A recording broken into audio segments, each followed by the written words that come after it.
Impression trays are used to carry impression materials when dental impressions are taken.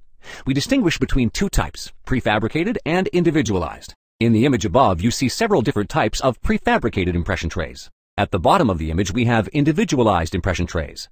The prefabricated trays are factory-made impression trays, made of metal or plastic materials, and come in a host of different shapes, for toothed, partially toothed, and toothless jaws. With individualized trays, the dental technician produces an individual impression tray customized to your jaw. In order to do this, a pre-impression is initially taken with a prefabricated tray.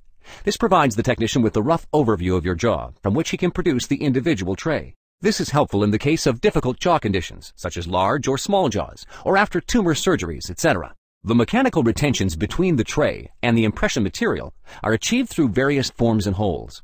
However, before inserting the impression material, a bonding agent should always be applied as well, in order to prevent the finished impression from detaching from the tray.